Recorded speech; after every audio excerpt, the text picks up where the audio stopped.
Welcome to Talks on Life. You like that? Is that a good We title? are living life. Yes. We're talking Love about it. talking Love about life. Uh, my friend the L word. Brian, thanks for being a guinea pig with me on our Talks on Life. Thanks for inviting me. You look great. Well, thank you. I got my Spanx on today. They Keep really everything tighten it clean. up nicely.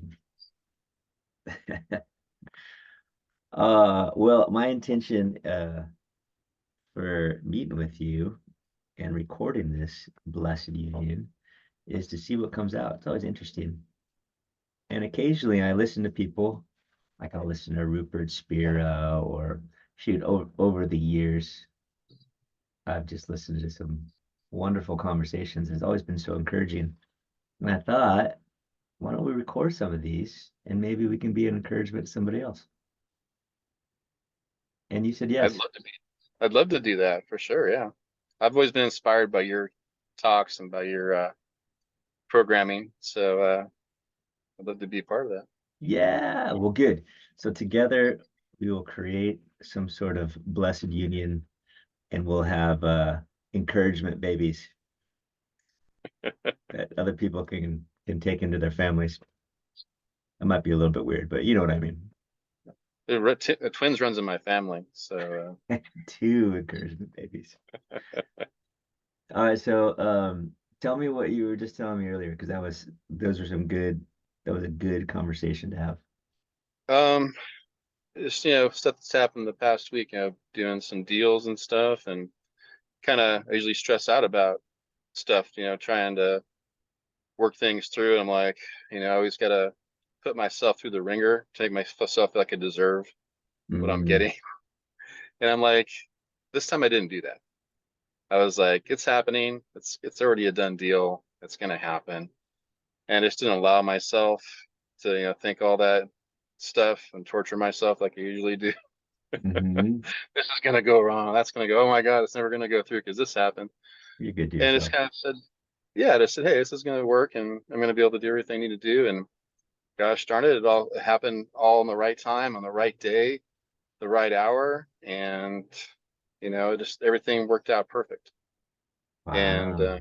I didn't Love put that. myself didn't put myself through all the suffering I usually do to make myself feel like I'm worthy of getting the end result.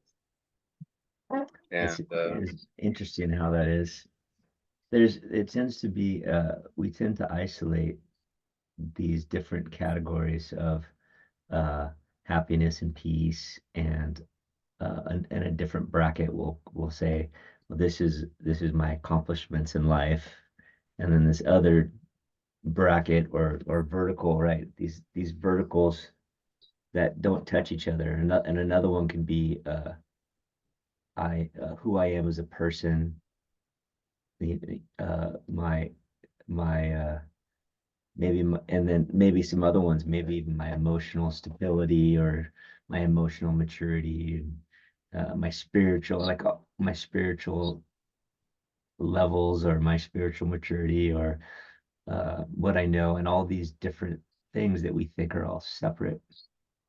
And I have been in real estate like you, just on like the money side of the whole thing. And man, I certainly stress about closing deals. Closes deals or not closes deals. Am I making it happen? Am I not making it happen?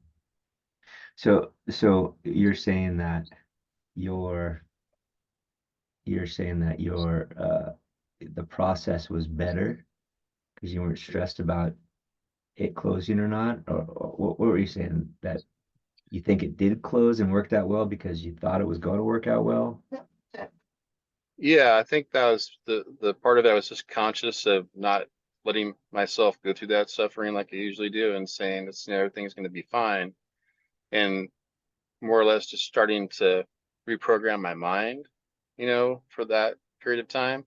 And Mhm. everything just seemed to fall right into place, right at the exact moment it needed to. And boom, Yeah. everything closed right when it was supposed to. And then checks got written when they were supposed to. Everything, worked out.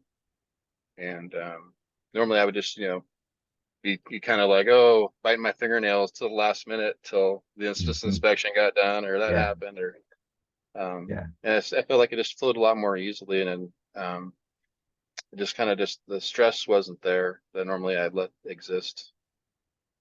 I've noticed that my stress and my anxiety comes with shoot all. I mean, I just see all these areas of life that I thought maybe were different verticals that didn't touch each other, but they all seem to converge. Uh, it is that when I am committed or need to have any outcome at all, like I'm attached to this particular outcome, my suffering starts immediately, like right now. And you can fake yourself out. Like I could fake myself out that it's gonna work. You know, like I always tell this example because it's my daily reminder of my spiritual growth that is available for me is take putting my kids to bed. I have two boys, 6 and 8, and they don't like going to bed. They want to stay up. But bedtime rolls around. It's my job to put them in bed. And so I am committed. I am attached to this outcome of them in their room, lights out, they're in their bed, the door's closed. I hear no noise. That's what I want. However, I find myself over and over uh, in this interim world of me trying to push them into this future that doesn't exist of closed door, no sound. Instead, I'm in this world of holding on to stairs and yelling and kicking and fighting each other and throwing things um, into the air and breaking things and you know needing to go to the bathroom again and needing a drink of water over and over and the more I need that outcome instead of where I'm at, the more I suffer. Interestingly enough, the more I surrender to where I'm at and find joy where I'm at, even though it's not what I would have said I wanted, the more enjoyable it is. And I found it actually gets easier to get there. And so I wonder uh, if there is a version of that in what you're talking about. Because if you didn't close the deal, would it still be as cool with you? It's like, okay, well, you visualized it and it happened. What if you visualized it and it didn't happen? Right. Then at that point you're like, what's plan B? Yeah. Do I What do I suffer?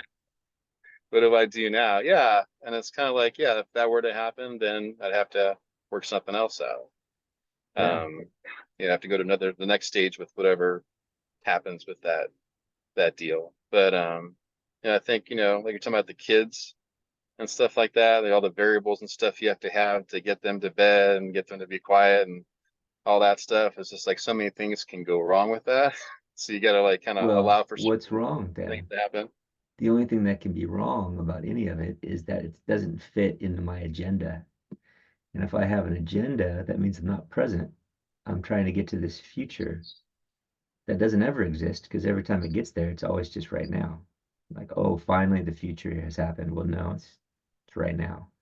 And so my agenda always takes me out of the present and always um it's a sacrifice of this wonderful presence that we can live in, which I think is God or love or peace, which isn't that what we always want? I mean, that's what we want. That's why we want the real estate deal to close. That's why I want the kids to go to bed. That's why I want a significant other or the one that I have to act a certain way. And that's why I want thicker hair, or that's why I want to see my abs. Or, that's why I want a million followers so I could be famous or, whatever this stuff that I make. Why do I want that stuff? I want it to be happy. I want it to be, I think I'm going to be able to be, I think I'm going to be able to rest. I think I can be fulfilled. There's nothing more that I could want. But my delusion, my delusion, and maybe yours too, I think it's a human thing, is that this thing that I have an agenda to accomplish whether it's a business deal or putting my kids to bed or any of that other stuff, is going to help me to be happy, to be at peace, to be fulfilled. But it's not true. It's not true. It's just not true, even though I get swept up in it over and over and over again. Because have you noticed every time you get what you want, there's always something else to get? This is true. Nothing's ever good enough, right? Yeah. Uh, So can we go for what we want? Can you close the deal? Can you be peaceful and still do everything you need to do and even like be pushing hard and be happy and at peace while you do it? right. And for me, that's the clients. So I'm working them through the process because this is their home they're going to live in, right? So I Yeah. need to close this deal because they need to move from the place they're in to this place, and they only have a certain amount of time to do that. So I need to make that into a seamless process for them where they don't have any stress. Yeah. So I And need, now right? you're giving yourself for the experience for the other because you love them, Yeah, for love, from love. Yeah, I like that. That's good. That's a really safe model too, is just to do everything from like, man, I just really want to care for other people. I want to do my best to care for my client or care for my family members or care for my significant others or care for my neighbors, even strangers. I want to do my very best to care for them and to do what I think I would want someone to do to me and just kind of engage in the world in that way. And it's never going to work out the way you think. At least that's my experience. Things never work out the way that I think. Uh, that's the one certainty, right? That yeah, and so I don't hit the results that I want. But I think if we go about uh, the path from the heart, even when it doesn't work out right, it's still a good path. It's still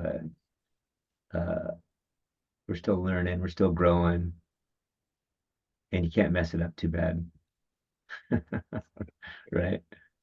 I think intentions are, I think as far as God's concerned, at least my conception of God is for us in this reality, intention is the most important thing, the very most important thing. You can be a complete screw up as far as results, but if your intention was to love and to serve and to grow and to give and expand and be open, it has great gain for our development as our soul's development, if that's a thing. Ultimately, there's only one consciousness, but in the seeming separation of identity, there's some soul development there.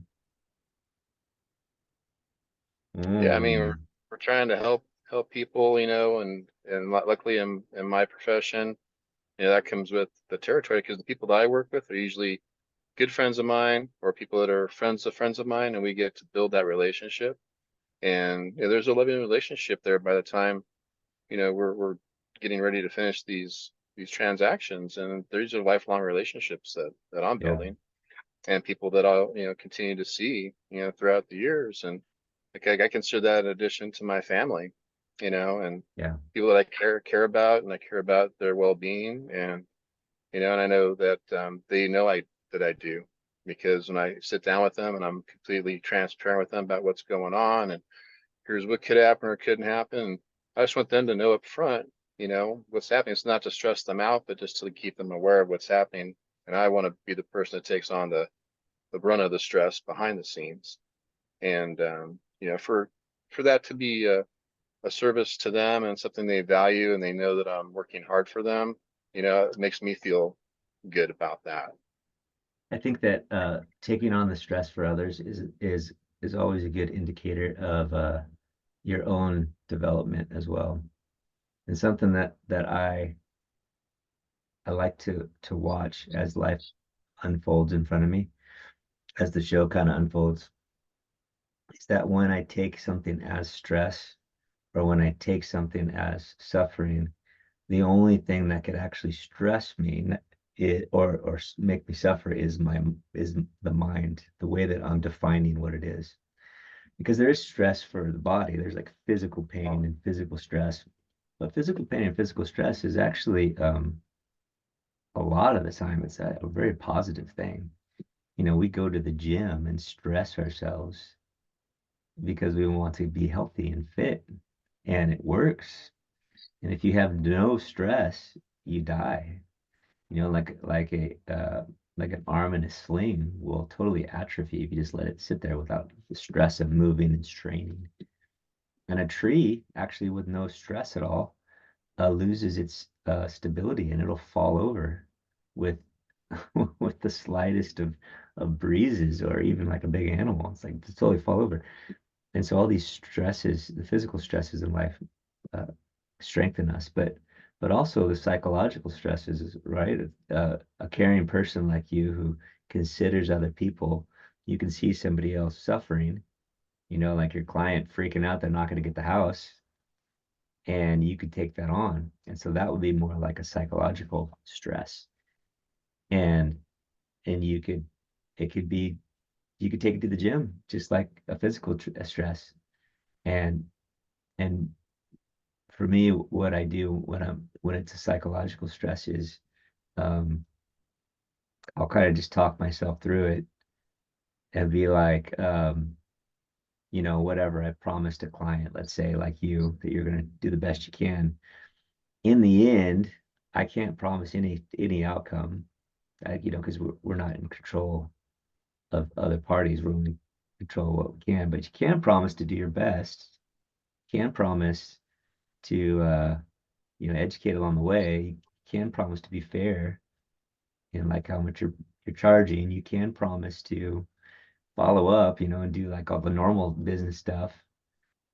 And then, you know, if you did your best, you can also promise to let yourself off the hook if someone's not happy with you, which also happens when you do your best. And it's almost for me, there's a death to the self. And I think in proportion to how you let your separate self die is the proportion to how happy you're going to be. And what I mean by that is the more you focus on the separate self, uh, the less happy you're going to be.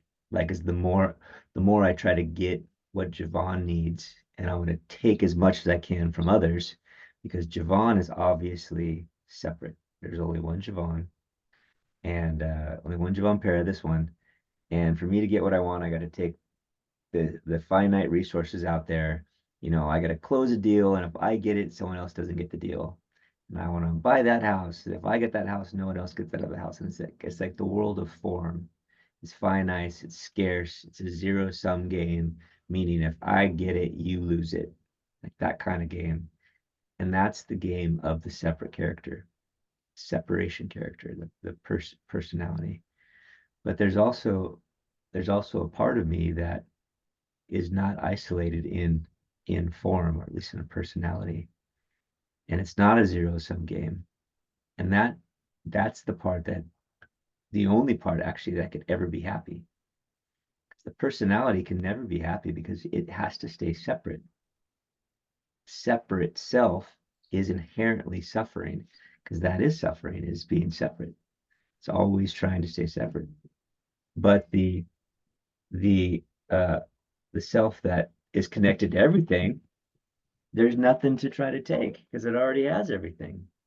So for example, the things I can give to you away and still keep, that's the only thing that's real. So if I give an open heart and love to you, for example, I don't lose love.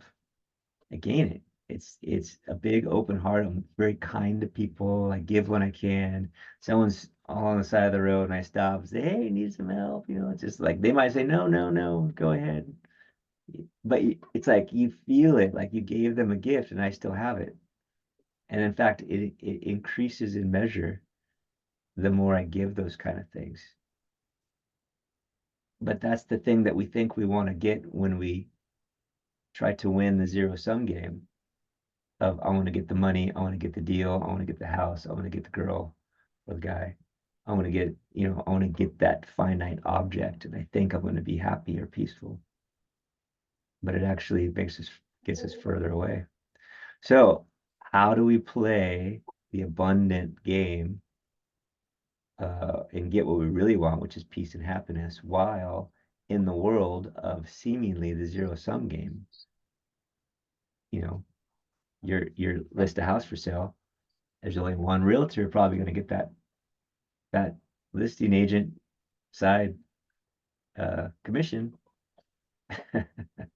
Can you be happy while playing this separation game, which is what we're doing? How does that work? Yeah, I mean, you can look at it that way, and then what am I doing with that money? Am I putting that towards furthering the efforts of, my contributions to other organizations and helping other people with their Yeah, lives? for And sure. there's a lady I see almost every day when I drive home, from the office, and she sits on the side of the road and I on her little box and smiles at everybody and waves. Yeah, And I'm nice. thinking, well, when I get that check, I need to stop by and drop her a little envelope with some something to get her by. He's You like the know, Laguna Beach waiver. Remember that guy? hey, yeah. I mean, she just sits there and smiles and makes you feel good when I drive by, and she acts like she knows who I am, whether she does or Cool. not. I mean, by the car I drive, she probably does know who I am. I don't drive the most up to date car, but she's just sits there and I get that great feeling. So I want to give back to her. You know what I mean? I want to give something back to her, whether it's a gift card for something or something that hopefully helps her in her day for a little Yeah, bit. You know what I mean? So what am I doing with that money that I'm getting as, reward for what I do for a living, So I'm, making a living doing what I enjoy doing and to be able to give back to other people along the way. I think that's my kind of like you're talking about the zero sum game. That's kind of my way to kind of make that a little bit more of an outward contribution and give these guys that are giving me something, give them something back. yeah. Well, that's a wonderful thing. I really think what is it called? There's a word for it. The law of shoot, something like the way of the heart. There's the way of the mind, um, the way of the way of truth and of the way of devotion. And the way of devotion is much easier because devotion is I'm just thankful. I'm gonna do the best I can. I'm gonna give because I've been given so much. I'm gonna love because I've been loved so much. Just gonna do my best, everything I can. And I'm gonna do my job and do everything I'm gonna do, but I'm always gonna do it the best of my ability, as if everything was for God, and in a very real way, it is. The way of wisdom, I think, is the other way. I think it's more of a bypasses, I guess, a lot of this human stuff, personality stuff, but it's really it in my experience, it's not as pleasurable because just it feels good to like do loving stuff. It's like that end result that I really wanted from getting rich. I can have it right now. I can feel good and be happy. I can do that right now and be broke. And we've all heard Yeah. stories of miserable rich people, so it's not inevitable that we're going to be happy. And, you know, it's like that Jim Carrey quote, I hope everyone can be rich and famous, so I realize it doesn't make you happy. And it's true. It doesn't make you happy. But I mean, you could certainly be a happy rich guy or rich girl, you know. I'm not opposed to that too. Um, Well, I mean, wealth is measured different ways, right? I mean, for me, I think for me, it was measured in my relationships and the people I have, that I can rely on for support and for encouragement, things like that. I'm like a billionaire that way. you Um, are. and my bank account, even I've had $1 billion in my bank account, I couldn't get, this kind of feeling from that. That doesn't provide with the relationships and with the just the daily interactions I have with the people that are around me. I feel, that's my blessing in life is to have that and to be able to give that back to them, you Yeah, know. that's a wonderful thing. So what would you say? How would you sum this up? What we can practice today? I mean, it's don't try so hard. Because, the road less traveled, it's kind of sometimes less traveled for a reason. Sometimes you Yeah, just got to go down that easy alley and take the shortcut and, surrenders the things around you. that's good. That, I you like know what that. I mean? Don't try so hard. I'm gonna take that in. That's good advice for me. Um, yeah, because a lot of times, we're put so much pressure on things and you put so much emphasis, it squeezes the life out of it, right? And if you For just let it sure. happen, it's going to happen anyway. A lot of the times it's out of your control, a lot of this stuff. It's all out of your And, control. Every time, you actually. The know, personality is the one that wants control, but the personality has zero say in what's really happening in reality. And so it's so true to say it's out of your control. What'd you say? What was your advice? I forgot it already. don't try Don't so try hard. so hard. Here we go. Don't Don't try think so so much hard. about it. Surrender. So good. Yeah, it's like the song that's the Cheap Trick song, Surrender. Yeah. Surrender, surrender. All right, that's good stuff, man. All right, I'm gonna practice that today. And let's do some more of these. That was cool. I Yeah, man, appreciate just getting started. So it's kind of inspiring. So thank you for including me. it. Yeah.